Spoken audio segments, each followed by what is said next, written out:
Hello everybody, my name is Shortline 614 and welcome back to the first episode of Shortline's Rail News and Comment, this is going to be a series where I discuss news that is occurring in the railroad industry. And today's news is that the opinions are out. Several Class 1 railroads, they want concessions as a part of the Canadian Pacific Kansas City Southern merger. And let me just go over those concessions briefly. Now for this, I'm going to use this map, which is Canadian Pacific's 2020 network map. It doesn't just show Canadian Pacific, it shows all the North American railroads. And we're gonna use this to illustrate what they want. So, obviously, Canadian Pacific and the Kansas City Southern Railway are both merging to form Canadian Pacific Kansas City, which is going to be the first railroad to connect all three countries, Canada, the United States, and Mexico. And this is a pretty big deal.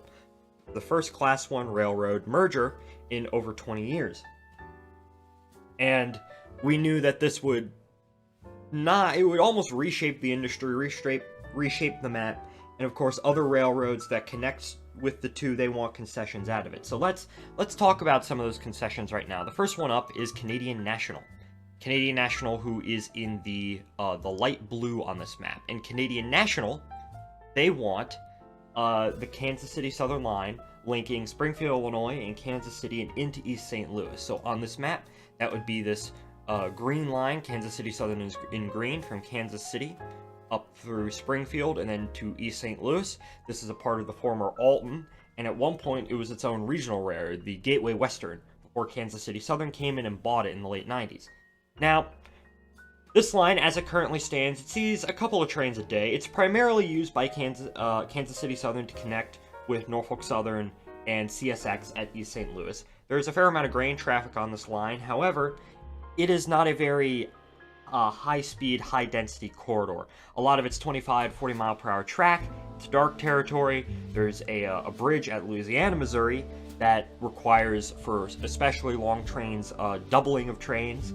So it's not a very high, it is important, but not too important. And back in 2021, when Kansas City Southern and Canadian National had their merger agreement before they broke off and went to CP for the second time, CN announced that the single largest investment as a part of the CN-KCS merger would actually be in this line. They plan to invest $250 million into this relatively, I don't want to say underutilized line. You know, it doesn't see a lot of traffic, and you may ask yourself why. Well, let's go back, take a step back, and look at Canadian National's recent strategy over years. Let's take a look at the Canadian National Railway itself, which is in blue. Now, Canadian National has 3 or 4 major main lines. There's Toronto to Vancouver, which is their busiest main line.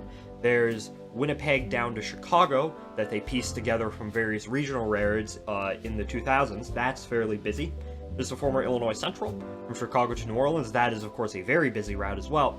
And then there is the Chicago to Halifax line in Michigan and Eastern Canada, former Grand Trunk Western Railway, former Grand Trunk Railroad, that extends from Chicago up through Detroit and Port Huron and Serena, up through Toronto, into Montreal, up through Quebec City, and then down into Maticon, into Halifax. Now, out of all of Canadian National's major main lines, this is the most underutilized. There's traffic along these lines, especially between Detroit and Chicago, and into southern Canada for auto traffic, and there's intermodal traffic coming from Halifax and St. John and Quebec City. But compared to CN's lines in Western Canada, in the upper Midwest, compared to the former Illinois Central, this is a main line that is heavily underutilized. And over the past few years, Canadian National has wanted to turn around this underutilized asset. They have been wanting to figure out ways to grow traffic. And one of these ways was, I think in 2018, they took back a lease of a Shortline that was leased out to G&W. They bought a pair of trucking firms. They attempted to buy, actually, the funny thing, it's on this map, but it's still a part of CSX because the deal was turned down.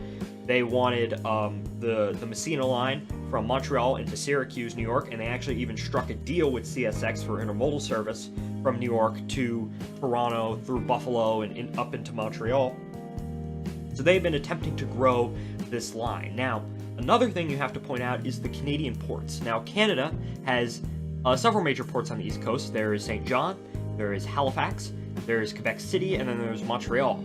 And all of these various ports, one thing you need to know about Canadian ports is it is much cheaper to operate a port in Canada than it is in the United States. And because of that, general shipping, ocean shipping companies, they generally want to go to cheaper ports because cheaper, less congested, growing ports like Halifax, like St. John, like Quebec, like Montreal, because they can get better deals.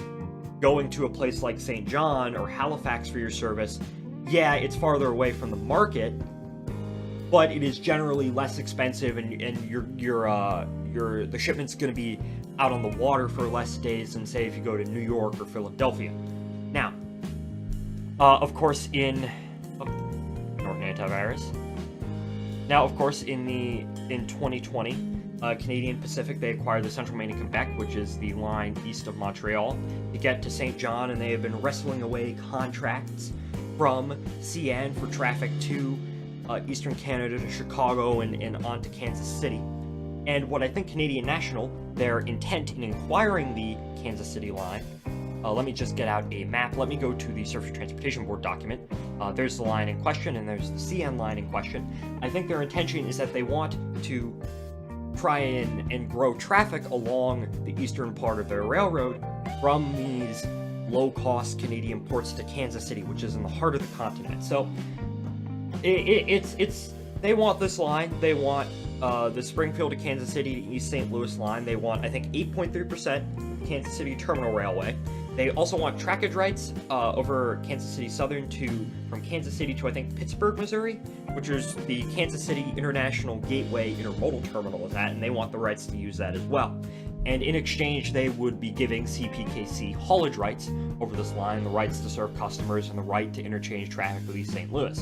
And CN's argument here is that this line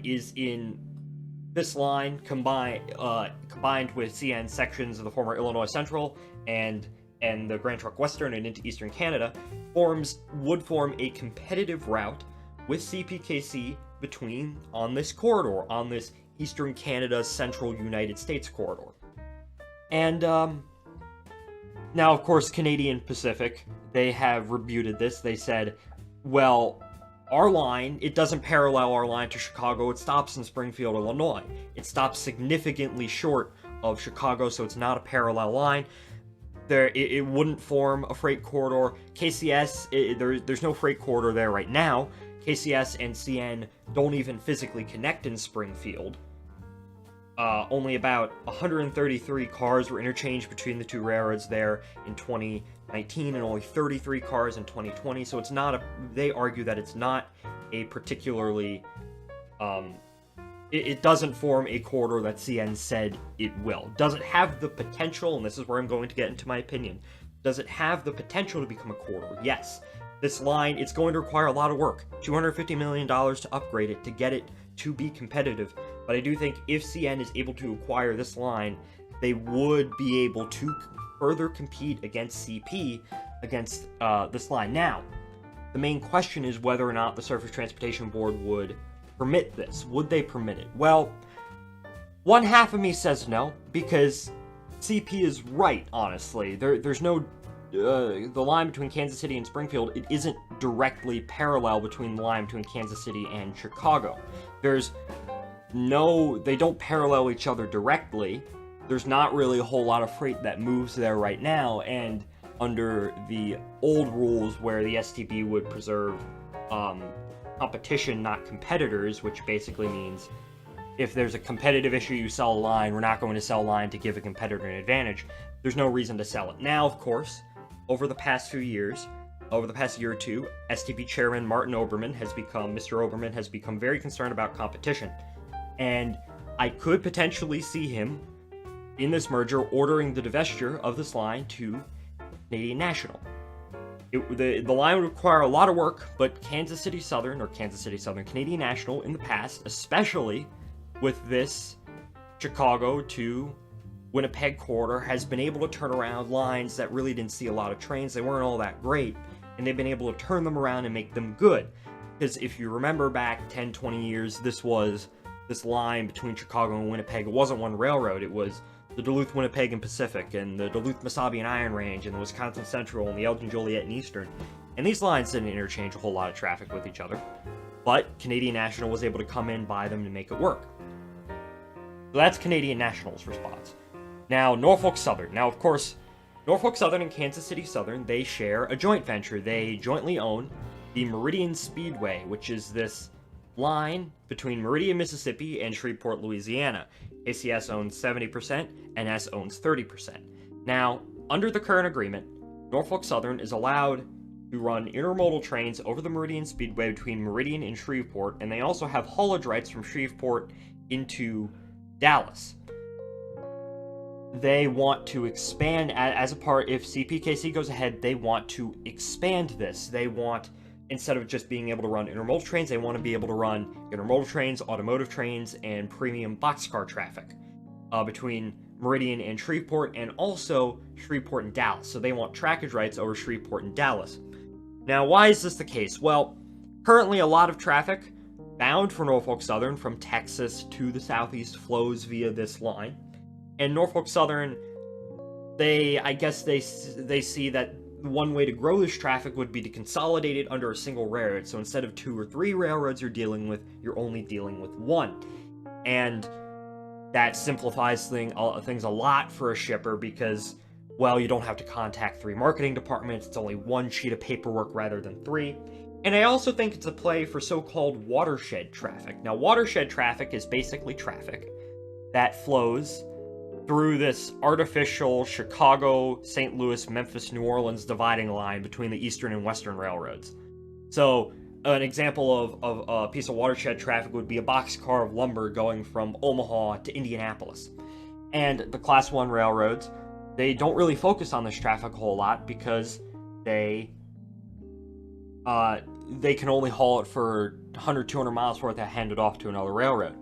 And as a result, trucks dominate in this corridor. Now, if the railroads could find a way to work together, or if they could merge, or if they could bridge the gap, they could take advantage, steal this watershed traffic away from trucks and grow that traffic, and it's potentially worth billions. And that's what I think Norfolk Southern is trying to do down here. They want to directly go from Meridian to Dallas so that they can basically, all the traffic in Texas, all the intermodal traffic in Texas can go to Dallas, and it can be sent on an intermodal train directly from Dallas to New York or Harrisburg or Detroit or many of the cities in the South without having to deal with multiple railroads. They only have to deal with one, and that makes it easier to grow the traffic. So that's particularly interesting. And then there is BNSF. Now, I'm actually going to make a separate video on one of these conditions and why I think it is particularly interesting, but it seems that BNSF, which in this case is the railroad in yellow, Norfolk Southern is in purple. BNSF, they want several trackage rights. They want trackage rights over the line, over the CP main line between, I think it's Savannah, Illinois, and Clinton, Missouri, which is this little section right here. I do not know exactly why they would want these trackage rights. I do believe they actually have trackage rights from Clinton down to Rock Island that they got at some point. So I guess it could be for potential directional running. Maybe someone in the comments can enlighten me more on that. They also want trackage rights over the KCS line between Dallas and Shreveport.